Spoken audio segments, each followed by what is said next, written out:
Se você acompanha o mundo do endurance, sabe que a dieta low carb high fat é um dos temas mais discutidos na nutrição esportiva. De um lado, existe a promessa de aumentar a queima de gordura e reduzir dependência de carboidratos. Do outro, o receio de perder potência, velocidade e rendimento, justamente nos momentos decisivos de uma prova. Mas hoje não vamos falar de opiniões, vamos mergulhar no que os maiores especialistas do mundo no tema discutiram no consenso de 2026, incluindo a doutora Louise Burke e o Dr. Timothy Noakes, além de uma das principais meta-análises publicadas este ano. Ao longo desse vídeo você vai entender por que os primeiros dias de adaptação podem ser extremamente enganosos. Porque apenas 10 gramas de carboidratos por hora podem mudar completamente a resposta do seu organismo e principalmente como descobrir se você tem o perfil de atletas que realmente se beneficia dessa estratégia. Então fica aqui comigo até o final, porque depois desse vídeo você terá muito mais clareza para entender se uma estratégia de baixo carboidrato faz sentido para você. E aproveita, se inscreve no canal e me ajuda a levar mais informações baseadas em ciência para cada vez mais atletas.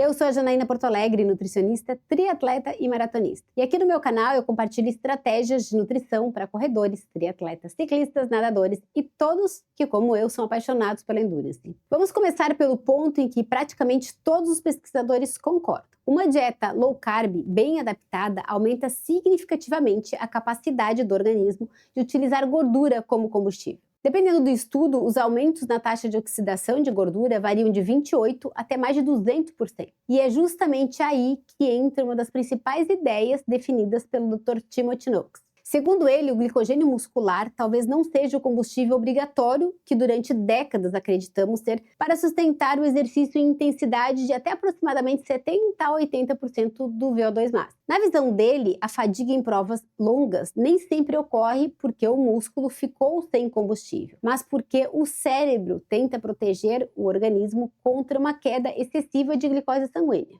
E isso nos leva a um conceito extremamente interessante chamado Small Glucose Pool, ou simplesmente SGP. O SGP representa aquele pequeno estoque de glicose circulante no sangue e disponível no fígado. A ciência atual sugere que, mesmo em uma dieta cetogênica, se esse pequeno estoque permanece estável, boa parte da performance pode ser preservada. E quando falamos em aplicação prática, um dado chama muita atenção. Alguns estudos mostram que atletas adaptados à gordura conseguiram manter o desempenho consumindo apenas 10 gramas de carboidratos por hora durante o exercício. Essa pequena quantidade foi suficiente para evitar a hipoglicemia e preservar a função cerebral durante o esforço prolongado. Mas existe um detalhe aqui fundamental que muita gente ignora. Talvez o maior erro seja avaliar uma dieta low carb durante a primeira semana. Se você já tentou essa estratégia e se sentiu pesado, lento, sem energia ou sem potência, saiba que isso não significa necessariamente que ela não funciona para você. A meta-análise publicada em 2026 identificou um padrão muito consistente. Quando a performance é avaliada antes de 7 dias de adaptação, praticamente todos os estudos mostram piora no rendimento. Por outro lado, quando os atletas são acompanhados por 4, 8 até 12 semanas, os resultados passam a mostrar manutenção ou até melhora da capacidade aeróbica. Isso acontece porque o corpo precisa de tempo para remodelar as suas vias metabólicas e aumentar a atividade de enzimas relacionadas à utilização de gordura como combustível.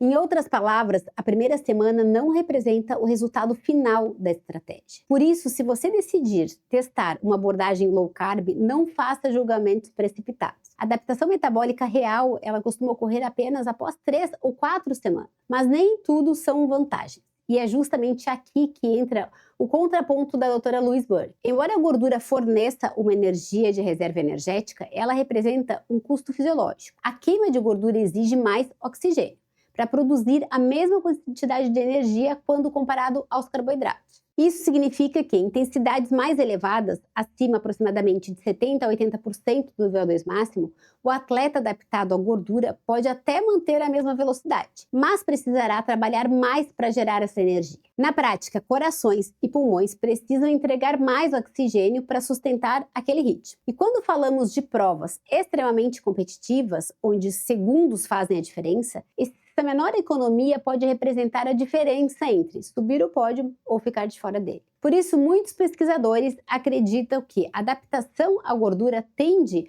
a ser mais interessante em provas de ultra endurance, onde a duração é longa e a intensidade média é mais baixa. Agora chegamos talvez ao ponto mais importante desse vídeo. A resposta à dieta low carb não é igual para todo atleta. A literatura atual mostra claramente que existem diferentes perfis de respondedores. Os primeiros são os respondedores ótimos, que representam aproximadamente 30 a 40% dos atletas. São indivíduos que costumam apresentar algum grau de resistência à insulina ou pior tolerância metabólica a dietas ricas em carboidratos. Eles frequentemente relatam melhora de energia, estabilidade glicêmica e até melhora sustentada da performance. Depois temos respondedores adequados, que representam cerca de 40 a 50%. Esses atletas geralmente mantêm o desempenho melhorando a utilização de gorduras, mas não observam ganhos extraordinários. Eles funcionam bem com a estratégia, mas muitas vezes sentem falta daquela capacidade explosiva proporcionada por maior disponibilidade de carboidrato. E ainda existe um terceiro grupo, os não responsivos, que representam aproximadamente 10 a 20% dos atletas. São eles que, mesmo após a adaptação adequada, continuam apresentando fadiga, desconforto gastrointestinal, dificuldade de recuperação e piora do rendimento. Ou seja, para eles, a estratégia simplesmente não funciona. Agora, como identificar em qual grupo você se encontra? Uma ferramenta interessante é acompanhar a variabilidade de frequência cardíaca, aquele famoso HRV.